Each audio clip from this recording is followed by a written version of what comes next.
বন্ধুরা আমার মনোযোগ দিয়ে শুনুন, আল্লাহ নবী সাল্লাল্লাহু আলাইহি সাল্লাম বলছেন 2 নাম্বার হলো, ও জিবরাইল 2 নাম্বারকে ডাকতে বলছেন, নবীজি যারা আপনার প্রতি দরুদ পড়বে না তারা ধ্বংস হয়ে যাক।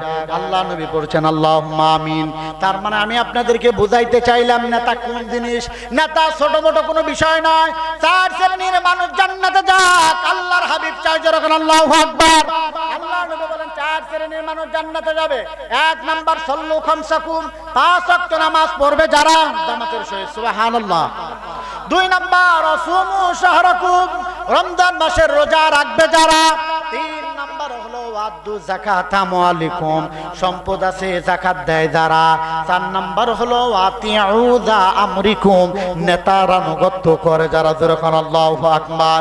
নেতার আনুগত্য করে যারা, একটু বোঝেন নেতা কোন জিনিস একটু বোঝেন। নেতার আনুগত্য করে যারা জান্নাতে যাবে তারা। শেষ কথা শুনুন, আল্লাহর নবী বলছেন তাদখুলু জান্নাতা রাব্বাকুম, শুধু জান্নাতের একটা জান্নাত নয়, জান্নাতের 8টা দরজা আছে। জোরে বলেন কয়টা? জান্নাত হলো একটা, জান্নাত কয়টা? জান্নাত একটা, দরজা 8টা। জোরে বলেন দরজা কয়টা? দরজা হলো 8টা। আল্লাহর নবী বলছেন তাদখুলু জান্নাতা রাব্বাকুম, তোমার মন যেই দরজা দিয়ে যেতে চায় ওই দরজায় দিয়ে জান্নাতে যাবা। জোরে বলেন আল্লাহু আকবার। শর্ত কয়টা? 4টা। জোরে বলেন কয়টা? 4টা। তার মানে আল্লাহর নবী বুঝাতে চায় যেই নেতা নামাজ পড়ে তার আনুগত্য করা যাবে। যেই নেতা নামাজ পড়ে 5 ওয়াক্ত ওই নেতার আনুগত্য করতে হবে। যেই নেতার নামাজ নাই ওর আনুগত্য করা যাবে। 2 নাম্বার, যেই নেতা রমজান মাসের সিয়াম পালন করে তার আনুগত্য করা যাবে। রোজা যারা রাখে না মুসলমান নেতা তারে মানা যাবে না। 3 নাম্বার এবার শুনেন, ওয়াদু যাকাত আমওয়ালিকুম, সম্পদ আছে যাকাত দেয়, ইতিমের মাল খায় না। সম্পদ আছে যাকাত দেয়, ওই নেতার আনুগত্য করা যাবে যে ইতিমের মাল খায়, বিধবা ভাতার টাকা খায়। কথা কয় না কেন? বয়স্ক ভাতার টাকা দেওয়ার জন্য ওখানেও খায়। এ বাটপারকে নেতা মানা যাবে? বক্তব্য আমার নাকি? আল্লাহ নবী বলছেন 4 জনকে নেতা মানা যাবে না। জোরে বলেন কয়জন? রাগ করতেছে নাকি? আবার বলবো আজকে ওয়াজ আছে শেষ করে দেই, আবার পরে দেখা হবে। করবো? রাত হয়ে যাচ্ছে, আমার ভয় হচ্ছে। চলবে? এটা হাত তুলে তাকবীর, লিল্লাহি তাকবীর। হাত নামান। 4 জনকে নেতা মানা যাবে না। কয়জন? আরো জোরে, জোরছে বলো। আমি চা দিলাম না দেখে সাউন্ডটা কম হইলো। আর নেতা যদি একটু চা দিত তাহলে তো ওর বাপরে বাপ। হ্যাঁ, 4 জনকে নেতা মানা যাবে না। 1 নাম্বার ইদা হাদ্দাসা কাযাবা, কথায় কথায় যারা মিথ্যা বলে এর নেতা মানা যাবে না। 2 নাম্বার ওয়াইদা ওয়াদা আখলাফা, ওয়াদা করলে যারা ভঙ্গ করে তাদের নেতা মানা যাবে না। 3 নাম্বার ওয়াইদা উতুমিনা খানা, আমানতের খেয়ানত করে যারা, এদেরকেও নেতা মানা যাবে। 4 নাম্বার ওয়াইদা খাসামা ফাজারা, যারা মানুষকে অশ্লীল ভাষায় গালিগালাজ করে এদেরকেও নেতা মানা। রাসূল বলছেন এই আলামতগুলো হলো মুনাফিকের। আলামতগুলো কার?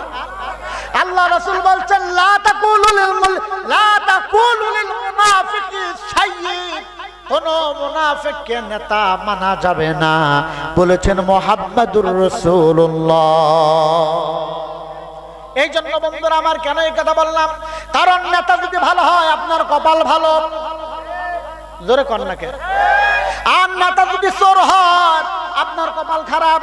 কারণ কিয়ামতের ময়দানে আল্লাহ বলছেন ইয়াউমা নাদউ কুল্লা উনাসিন বিইমামিহিম ফামান উতিয়া কিতাবাহু বিয়ামিনিহি ফাউলাইকা ইয়াকরাউনা কিতাবাহুম ওয়ালা ইযলামুনা ফাতিলা। হাত উঁচু করে বলুন আল্লাহু আকবার। রব্বুল আলামিন বলেন ও দুনিয়ার মানুষ শোনো শোনো, কিয়ামতের ময়দানে আমি আল্লাহ তোমারে একা ডাকবো না, তোমার নেতা সুদ্ধা তোমারে ডাকবো। সেই দিন নেতার সাথে ডাকা হবে, নেতার সহ ডাকা হবে, আর বলা হবে ইকরা পড়। লিকুল্লি ইনসানিন আলসামনাহু তাইরাহু ফি উনুকি, গলার মধ্যে আমলনামা লটকানো থাকবে, কথা বলুন ঠিক কিনা? আল্লাহ কয় ইকরা পড় কিতাবাকা কাফা বিনাফসিকা লিয়াউমা আলাইকা হাসিবা। জীবনে যত আমল করেছো, যত ভালো কাজ করেছো, মন্দ কাজ করেছো, সব এখানে লেখা আছে। ওই দিন আপনি বলবেন আল্লাহ ভালোই তো দেখতেছি, কিন্তু এই আমলনামাটা আমার না। আপনি বলবেন আল্লাহ আমলনামা আমার না। কেন তোমার না বললে আল্লাহ এটা ভুল হয়ে আসছে, এটা কি হয়েছে? ওই আপনি বলবেন সেই দিন আল্লাহ এই আমলনামাটা ভুল, এটা আমার না, এটা আমার না। আল্লাহ কয় কেন? ডাকতে বলবেন রব্বুল আলামিন আমি তো চেয়ারম্যান ছিলাম না, অথচ আমার নামে 10 কেজি চালের মামলা। ওই জায়গায় নাকি 6 কেজি দেওয়া হতো, 4 কেজি মারিং কাটিং হইতো, ওই জায়গার 2 কেজি নাকি আমি খাইছি। আল্লাহ আমার 14 গোষ্ঠী চেয়ারম্যান ছিল না, মেম্বার ছিল না। আল্লাহ কয় বুঝলাম। তারপরে ডাকতে বলা হবে এই যে বোর্ড স্কুলের রাস্তা হয়েছে, 5 কিলো রাস্তার বাজেট হয়েছিল কয়েক হাজার কোটি টাকা, কিন্তু সেখানে নাকি 50 লক্ষ টাকা আমি খাইছি। আল্লাহ আমি গরিব মানুষ, জীবনেও এত বড় পদে ছিলাম না, উপজেলা চেয়ারম্যান ছিলাম না, এমপি ছিলাম না, কিন্তু আমার নামে এত টাকার মামলা কেন? আল্লাহ কয় ঠিক আছে বুঝতে পারছি, আর কি? ডাক দিয়ে বলবে আল্লাহ আমি তো জীবনেও জেনা করি নাই, অথচ জেনার মামলা আমার নামে দেওয়া আছে, আমি নাকি জেনা করছি। অমুক পতিতালয়ে নাই নিয়মিত যাইতাম, কলেজের ছাত্রীরা আমার ছিল কাস্টমার, এই পাপের দায় আমার কেন দেওয়া হয়েছে? আল্লাহ কয় গোলাম শোনো, তুমি করো নাই। আল্লাহু আকবার, আর জোরে কোন আল্লাহু আকবার।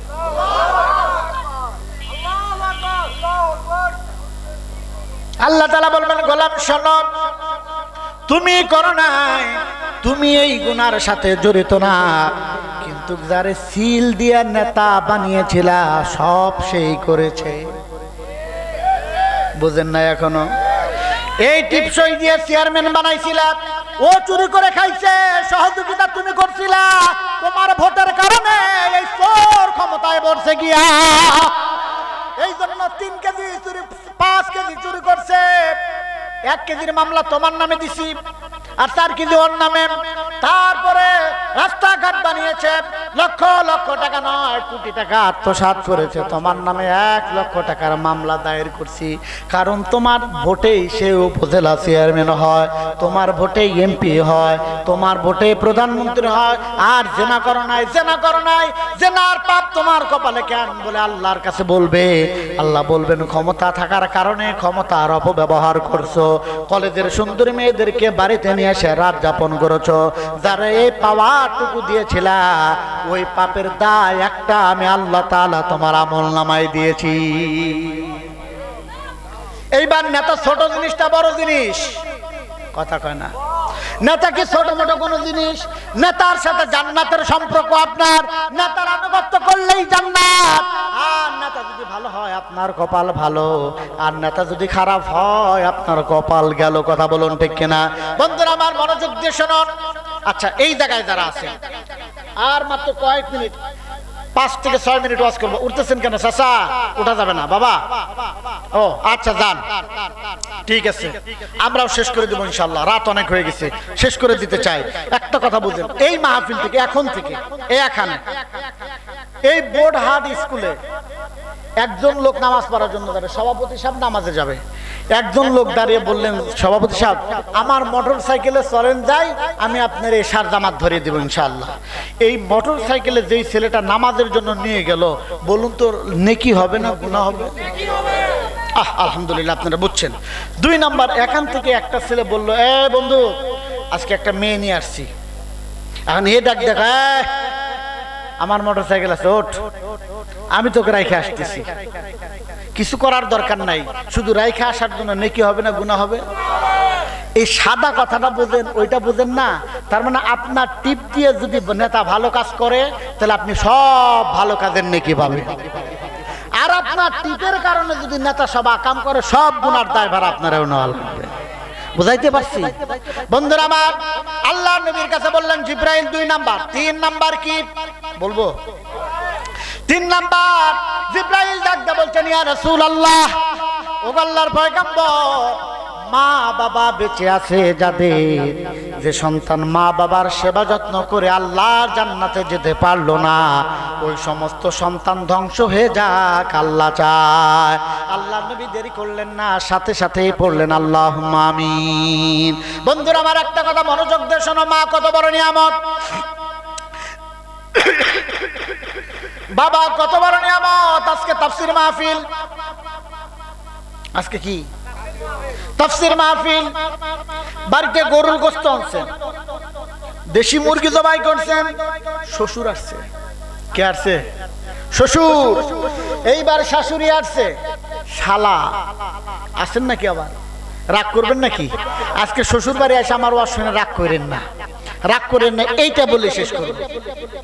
কষ্ট দিলাম? শ্বশুর বাড়িতে আসছে, শাশুড়ি বাড়িতে আসছে, জামাই নিজের হাতে খাওয়াচ্ছে। আরে মজা, গরুর গোশত দেয়, আব্বা খান, আব্বা নেন। জামাই দেয়, শ্বশুর খায়। শ্বশুর খাইতে খাইতে আর খাইতে পারে না, কয় বাবা দিয়ে আর পারবো না, কয় না একটু মুরগির রান নেন, মুরগির রান নেন। ডাকদা বলছেন বাবা দিয়ে আর খাইতে পারবো না। শাশুড়িরে খাওয়ায়, আর শাশুড়ি মহা খুশি।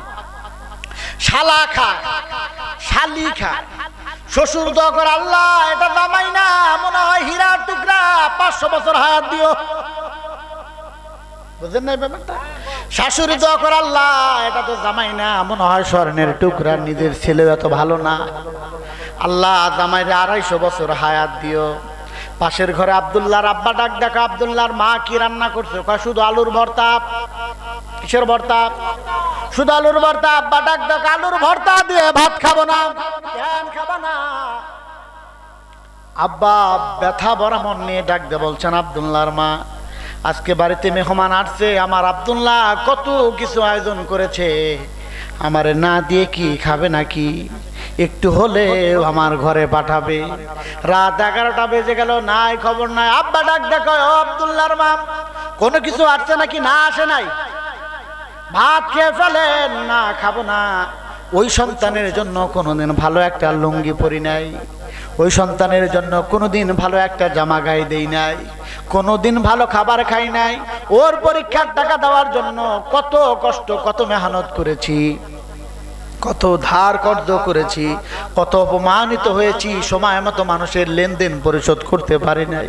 আজকে ছেলের ঘরে এত সুন্দর আয়োজন, আর আমার দিবে না তা হতে পারে না। রাত 11:30 বেজে যায়, আব্বার চোখের কিনারা একটু পানি চলে আসছে, আর ব্যথা ভরা মন নিয়ে বলছেন, আল্লাহ এত কষ্ট করে সন্তান মানুষ করলাম,